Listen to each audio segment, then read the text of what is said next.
Welcome back ناظرین، break کے بعد دوبارہ حاضر ہیں۔ ہماری گفتگو ہو رہی ہے قرآنی انسائکلوپیڈیا کے حوالے سے۔ دوبارہ گفتگو کی طرف جانے سے پہلے سنتے ہیں ایک نعت رسول مقبول، اور نعت رسول مقبول صلی اللہ علیہ وسلم کے لیے ہمارے ساتھ فون لائن پہ موجود ہیں محترم حفیظ الرحمان صاحب۔ ان کو نعت کی دعوت دینے سے پہلے چند شعر آپ کی خدمت میں پیش کرنا چاہتا ہوں۔ تیری چشم کرم کا ایک اشارہ چاہیے مجھ کو، تیری چشم کرم کا ایک اشارہ چاہیے مجھ کو، بھنور میں ہوں نکلنے کا سہارا چاہیے مجھ کو۔ تو جتنا دے میرے آقا میری ہستی سے بڑھ کر ہے، تو جتنا دے میرے آقا میری ہستی سے بڑھ کر ہے، تیری رحمت خزانہ ہے یہ سارا چاہیے مجھ کو، تیری رحمت خزانہ ہے یہ سارا چاہیے مجھ کو۔ میری آنکھوں کو دنیا کا کوئی منظر نہیں جچتا، میری آنکھوں کو دنیا کا کوئی منظر نہیں جچتا، فقط ایک سبز گنبد کا، فقط ایک سبز گنبد کا نظارہ چاہیے مجھ کو۔ تیرے طیبہ کی گلیوں میں دل اپنا چھوڑ آیا ہوں، تیرے طیبہ کی گلیوں میں دل اپنا چھوڑ آیا ہوں، مدینے کا سفر آقا دوبارہ چاہیے مجھ کو، مدینے کا سفر آقا دوبارہ چاہیے مجھ کو۔ مجھے ہر موج دنیا کی ستاتی ہے رلاتی ہے، مجھے ہر موج دنیا کی ستاتی ہے رلاتی ہے، میں بحر غم میں ہوں آقا، میں بحر غم میں ہوں آقا، کنارہ چاہیے مجھ کو۔ چلتے ہیں محترم حفیظ الرحمان صاحب کی طرف اور ان سے نعت رسول مقبول سنتے ہیں۔ السلام علیکم، السلام علیکم۔ وعلیکم السلام ورحمۃ اللہ وبرکاتہ۔ جی جناب حفیظ الرحمان صاحب، کیا حال ہیں؟ الحمدللہ، آپ کی دعائیں جناب۔ جی جناب، نعت رسول مقبول پیش فرمائیے۔ جی میں آپ کا بہت شکر گزار ہوں کہ آپ نے آج دوبارہ حاضری کا موقع فراہم کیا ہے، اور اس سے پہلے جو تھے آپ کے مقرر جناب ڈاکٹر ممتاز الحسن صاحب نے جی آپ کے آج کے ٹاپک پر بڑے اچھے انداز میں جامع خطاب فرمایا، ماشاء اللہ، شکریہ۔ اور آپ کے پروگرام جو ہے وہ کافی ذوق و شوق سے دیکھا جاتا ہے، اور میں شکریہ۔ یہ سمجھتا ہوں کہ آپ کی اس کی کامیابی میں آپ کی پوری ٹیم کی محنت شامل، بالکل بالکل۔ اور جو موضوعات زیر بحث ہوتے ہیں ان پر آپ حضرات مدلل گفتگو فرماتے ہیں، اور پروگرام کے معیار کا خصوصی طور پر خیال رکھتے ہیں۔ شکریہ جناب۔ تو آج میں پنجابی نعت کے چند اشعار پیش کروں گا، جی جی ضرور۔ اور حضرات کو معلوم ہوگا کہ نعتیہ شاعری میں حضور صلی اللہ علیہ وسلم کی عظیم شخصیت کو اجاگر کرنے کے لیے الفاظ کا چناؤ کیا جاتا ہے، جی بالکل بالکل۔ اور جبکہ حمدیہ شاعری میں صرف اور صرف اللہ تعالی کی بڑائی اور وحدانیت کو بیان کیا جاتا ہے۔ جی ہاں۔ تو اردو میں اس پنجابی نعت کا خلاصہ یہ ہوگا کہ شاعر کہتا ہے کہ میں مدینہ جاؤں اور پھر لوٹ کے واپس نہ آؤں، ماشاء اللہ۔ اور جو مدینہ سے ہوائیں آئیں تو وہ مجھے اپنی خوشبوؤں سے معطر کر دیں، واہ واہ، اور سبحان میری اللہ۔ نگاہیں ہر وقت آپ کے روزے کی طرف لگی رہتی ہیں، اور میرے خیالات میں ہر وقت آپ کے جلوے گھوم رہے ہوتے ہیں۔ واہ واہ، اور آخر سبحان میں اللہ۔ شاعر یہ کہتا ہے کہ میں کس بات پہ فخر کروں کہ میرے پلے تو گناہوں کے علاوہ کچھ نہیں ہے۔ بے شک۔ درود شریف پڑھ لیجیے گا۔ اللہم صلی علی سیدنا صلی اللہ علیہ یا رسول اللہ وسلم عليك يا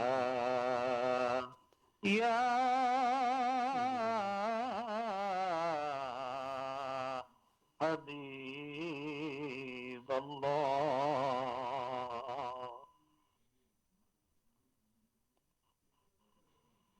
کرام رات دن اللہ اللہ اے ہو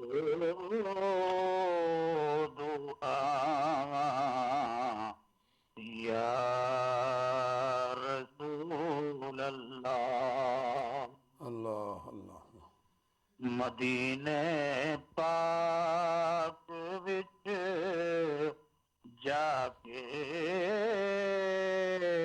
نہ آواں آمین یا رسول اللہ اللہ اللہ مہک تیری ہی آندی اے مینوں اودوں قسم رب دی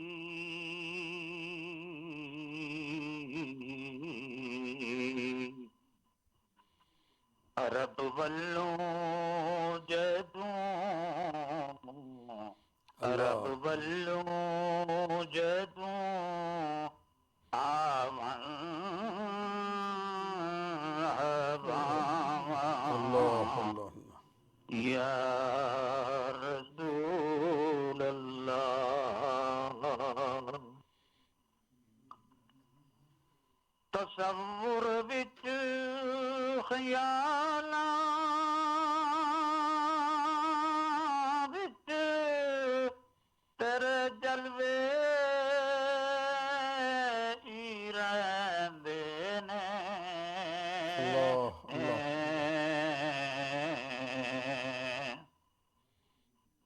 تیرے روزے دے ول لگیاں نگاہاں یا رسول اللہ اور آخری شعر میں عرض کرتا ہوں کرام مان کس گل دا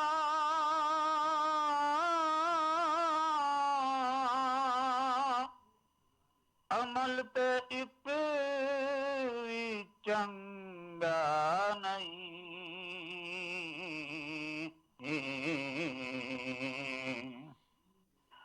میرے پلے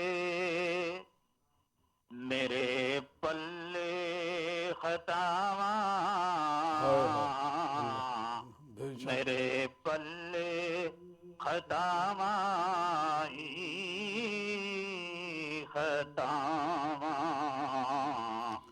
یا رسول اللہ کرام رات دن اے ہو دعا یا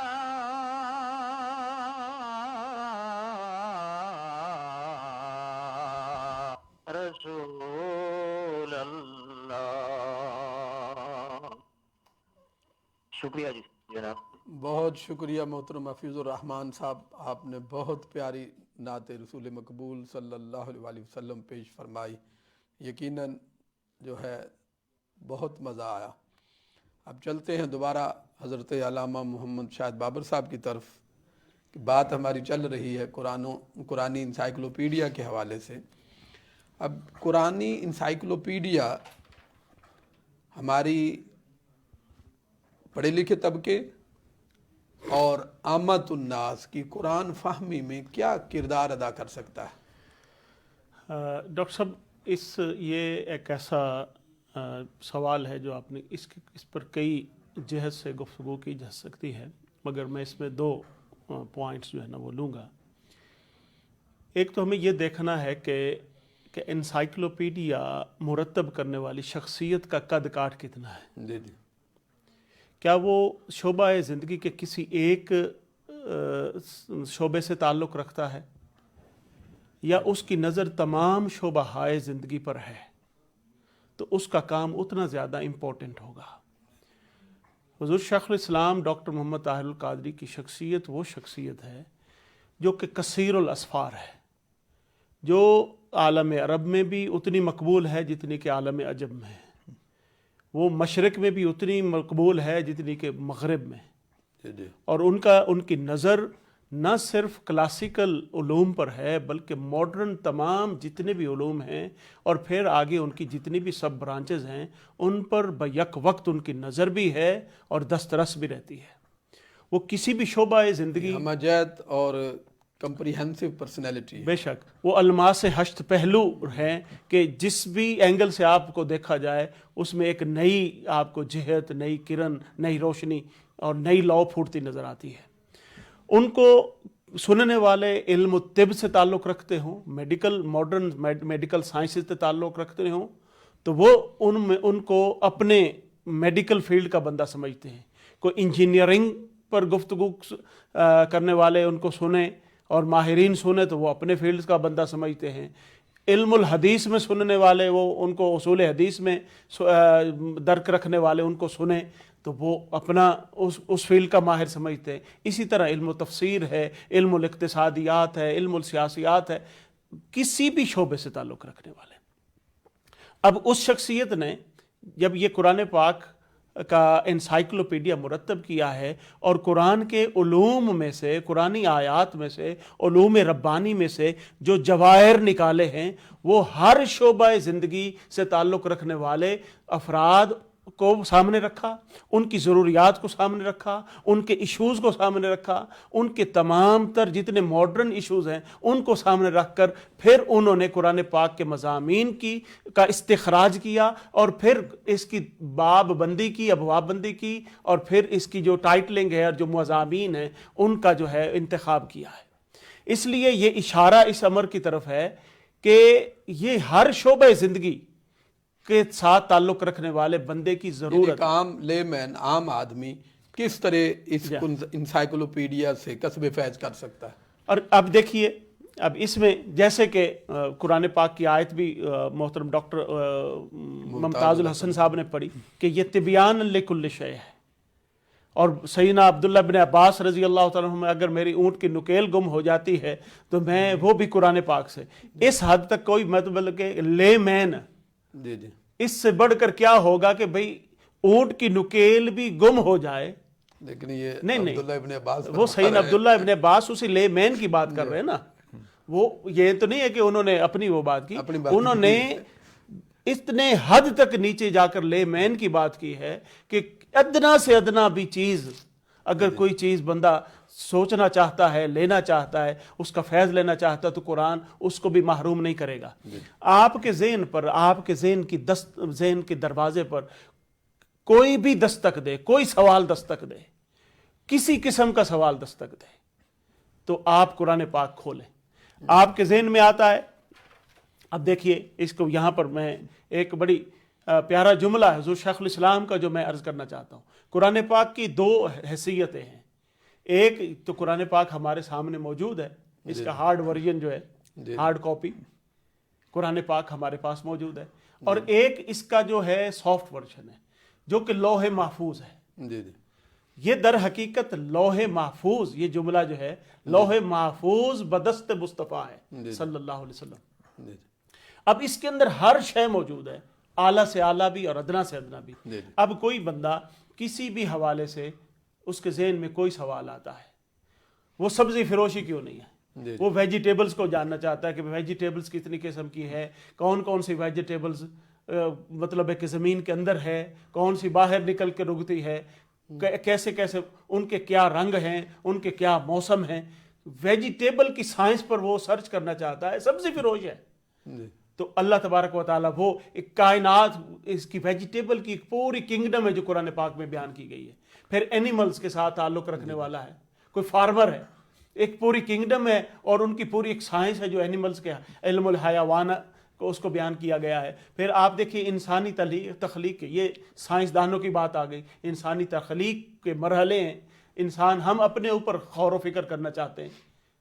عام بندہ وہ لے مین وہ سوچے کہ میرا سانس کیسے آ رہا ہے جا رہا ہے، میں قرآن پاک سے اس کو کیسے، اس کو بس اس کا اشاریے میں جائے، اپنا جو ذہن میں اس کے ہے جو سوال اس کے مطابق اس کا فہرست نکالے، اور جتنی بھی قرآن پاک میں آیات ہیں وہ اس کے سامنے آ جائیں گی. کوئی بھی مضمون ہے، کوئی معیشت سے تعلق رکھنے والا مضمون ہے، کوئی سائنس سے، کوئی معاشرت سے، کوئی تجارت سے، آئلی خاندانی ہمارے معاملات ہیں، بین الاقوامی معاملات ہیں، کوئی بھی ہمیں مسئلہ درپیش ہوتا ہے انسان کو، اس کے لیے یہ قرآن انسائکلوپیڈیا اتنا اہم ہے جتنا کہ کوئی اور کتاب اس کی فیلڈ میں اس کے لیے اہم ہے. اب ہمارے ہاں بنیادی طور پہ سب کانٹیننٹ میں، انڈیا، پاکستان، بنگلہ دیش، اس خطے میں جو ہم ہیں، ہمارا سارا زور تلاوت پر ہوتا ہے، حفظ پر ہوتا ہے، کہ ہماری کوشش ہوتی ہے ہمارا بچہ حفظ کر جائے، یا کوشش ہوتی ہے ہم تلاوت کر لیں. ہمارا سارا علم جو ہے وہ صرف اس کی قرات تک محدود رہتا ہے.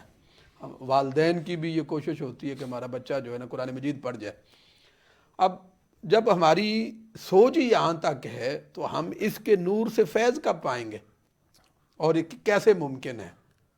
بالکل ہمیں اس سوچ سے بیسیکلی بنیادی طور پر نکلنا ہوگا. یہ مردہ سوچ ہے، جی جی، اور ہماری ظاہر و باطن پر وہ جو ہماری موت ہے وہ طاری ہو چکی ہے. علمی موت. اور وہ موت کیا ہے؟ وہ قرآن سے دوری ہے. جی جی، چونکہ ہماری ایک جو قومی حیات ہے اس کی زندگی قرآن سے وابستہ ہے. ہم نے قرآن کو قرآنی ثواب ہدایت سے کی وابستہ کتاب بنا دیا اور دعاؤں کے لیے وظیفوں کی کتاب بنا دیا. اس سے بھی بڑھ کے لیکن جناب جس کی اس جان کو نہ پڑھنا نکل رہی ہو، سمجھنا، جس کی جان نہ نکل رہی اس پر سورہ یاسین پڑھنا، یہ ہمارا اس کا مقصد رہ گیا بھائی اس پر سورہ یاسین پڑھ دیں. مطلب ہے کہ حالانکہ پڑھنی چاہیے، حضور کا نبی پاک صلی اللہ علیہ وسلم کا ریکمینڈڈ نسخہ ہے، پڑھنی چاہیے، مگر اس کا مقصد صرف یہ نہیں ہے. قرآن نازل صرف اس مقصد کے لیے یہ نہیں تو ہوا. مردوں کو زندہ کرنے کے لیے آیا ہے، مردہ قوموں کو زندگی بخشنے کے لیے آیا ہے، اور ہم فقط اس کو صرف اس حد تو تک مردہ قوم کو زندہ کرنے کے لیے یہ انسائکلوپیڈیا کیا کردار ادا کر سکتا ہے؟ یہ دیکھیے کہ ہمارے ہر گھر کی ضرورت ہے ڈاکٹر صاحب، ہر گھر کی ضرورت ہے.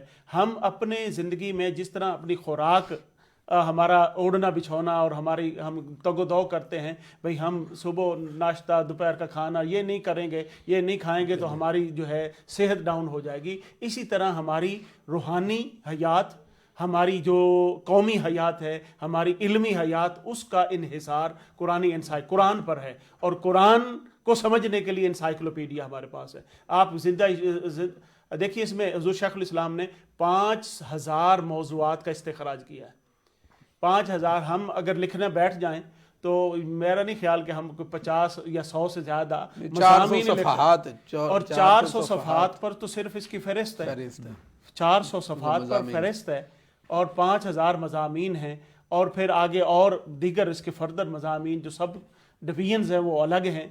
تو آپ دیکھیے کہ ہم 5000 زندگی کے مختلف موضوعات، مطلب ہے کہ ہر ان موضوعات میں سے کتنے موضوعات جو ہوں گے ہماری زندگی کے ساتھ ریلیٹڈ ہوں گے. ہم براہ راست کیوں نہیں قرآن پاک سے ہدایت لے سکتے؟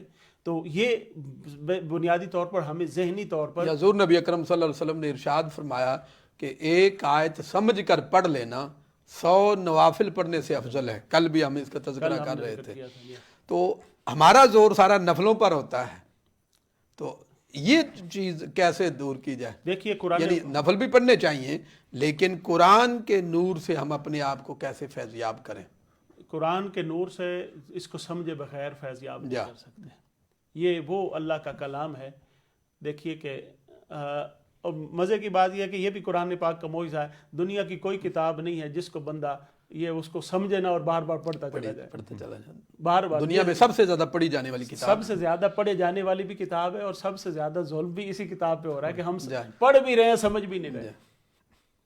مطلب ہے کہ جن پر نازل ہوئی ہے، جس قوم کا یہ ترہ امتیاز ہے، وہی اس کے ساتھ جفا کر رہے ہیں اور اس کو سمجھنے کی کوشش نہیں کر. ان کو یہ، اور ان پر یہ وہ قوم اس پر ایمان بھی رکھتی ہے کہ اسی کے پڑھنے سے ہمیں عظمت ملتی ہے. اسی لیے علامہ اقبال نے کہا تھا کہ درس قرآن گر ہم نے نہ بھلایا ہوتا، یہ زمانہ نہ زمانے نے دکھایا ہوتا. تو اب دیکھیے کہ قرآن پاک جس طرح آپ نے وہ پہلے ارشاد فرمایا نا کہ قرآن پاک کی ایک آیت پڑھنے سے اس کو سمجھنا وہ 100 نفل پڑھنے سے زیادہ افضل ہے. حضور صحیح نہ غوث، اور یہ فرض ہے. قرآن پاک کو سمجھنا یہ فرض کے درجے میں آتا ہے. علم حاصل کرنا فرض ہے، نفل پڑھنا آپشنل اور ہے. اس کی جسٹ تلاوت کرنا سنت ہے. جی جی.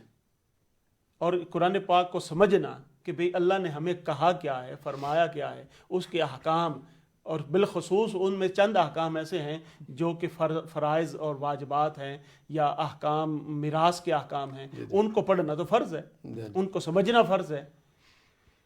حضور سیدنا غوث الاعظم فرماتے ہیں کہ اس شخص سے بڑھ کر بے وقوف کوئی نہیں ہے جو نفل کو سنت کا درجہ دے اور سنت کو واجب کا اور واجب کو فرض کا درجہ دے. ہم نے یہ ترتیب ہی الٹ کر دی ہوئی ہے.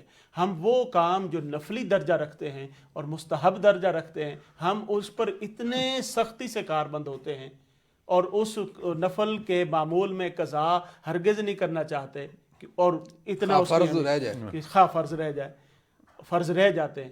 اور فرض یہ ہے کہ آپ اگر قرآن پاک ہمارا آج کے ذریعے، آج کے پروگرام پیغام افطار کے ذریعے پیغام اگر ہم پہنچانے میں کامیاب ہو جاتے ہیں کہ آئندہ زندگی میں جو بھی آ رہی ہے اگلا رمضان تک انتظار نہ کریں، بلکہ کل سے ہی، آج سے ہی ہم قرآن پاک کو ترجمے کے ساتھ پڑھنا شروع کر دیں. یہ اس کی ایک جلد لیں، اس کا پہلا مضمون دیکھیں، علم التوحید ہے. اس کو بھئی توحید کی کیا خصوصیات ہیں، توحید کے کیا فوائد ہیں، عقیدہ علم توحید جو ہے وہ کیا ہے، اس کو پڑھنا شروع کر دے. قرآن پاک کا ترجمہ، ساتھ ساتھ ترجمہ بھی اویلیبل ہے انگلش میں بھی اور اردو میں بھی. تو دیکھیے کہ ہمارا دن بدن وہ سمپل قرآن پاک کی تلاوت کرنے سے ہزارہ درجے بہتر ہے، جو کہ ہمیں علم بھی دے گا اور نور ہدایت بھی ملے گا. چلتے ہیں عمیر صاحب کی طرف. عمیر صاحب، یہ انسائکلوپیڈیا آپ کے سامنے پڑھا، یہ 8 جلدیں ہیں. قرآن مجید جو ہے وہ 6666 آیتیں ہیں اور ایک جلد کے اندر. یہ 8 جلدوں کے اندر کیا ہے؟ Quran is, as I'll keep repeating myself, Quran is a guidance for every single era. So anybody who comes, so it's been running for... یعنی اس کا سرسری جائزہ پیش کریں کہ کیا. So there's lots of secrets within the Quran that need to be revealed as time goes along. So this encyclopedia, what it does is the modern needs of time, as I said before. So the modern needs of this time, it's addressing those needs. So within this, a summary of the encyclopedia is that it's got 8 volumes, as you just mentioned, and it addresses about 5,000 subjects. So there's 5,000 subjects within the Quran that Hazur Shaykh al-Islam, Dr. Muhammad Tahir al-Qadri, has enlisted within this encyclopedia. And the wording is according to the contemporary needs and requirements. So the translations and everything else has been, so Irfan al-Quran, as we mentioned previously as well, the translation of Irfan al-Quran is to do with the modern needs, is to do with the scientific advances that have been made and that can be proven through Quran. So that language has been followed through within the encyclopedia. And then the volume 1, the first volume, as Alama Sahib was mentioning just now, is basically the contents of the encyclopedia. So there's contents pages, and there's contents pages, about 400 pages of contents. So it's got the chapters, the summary of each chapters, and then detailed subheadings within each chapter, and then the details entries of each chapter. And then it's got an index as well, which is organized alphabetically within the first volume to help find a particular interest of yours. For example, if you wanted to find the importance of knowledge, you would look under knowledge, and then you'll find the section for importance. So it's basically like an index that you have for a lot of other books, particularly educational ones, just for the Quran. And then in volume 2, briefly I'll explain what the contents of each volume. So volume 2 is the belief in God and belief in the prophethood, and not just of Rasulullah sallallahu alaihi wasallam, but all the other prophets as well, and the belief in divinely revealed books. So basic of our iman, basics of our faith.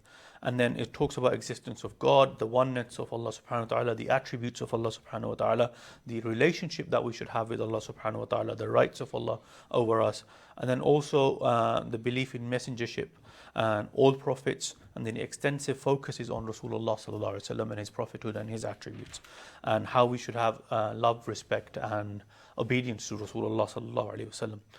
and also the virtues of the other book, protection and the safeguarding of the Quran, how Allah subhanahu wa ta'ala has taken charge for preserving the Quran, and the Quran to be solemn advice and guidance and mercy for mankind. There's a particular focus on that because that's the need of our time at the moment. The problems that we are facing as an ummah is because we are away from the Quran. We don't have the advice of the Quran, we don't have the guidance of the Quran, and we don't have the mercy from the Quran within us because we're not associating with Quran, we're not reading the Quran as it should be read.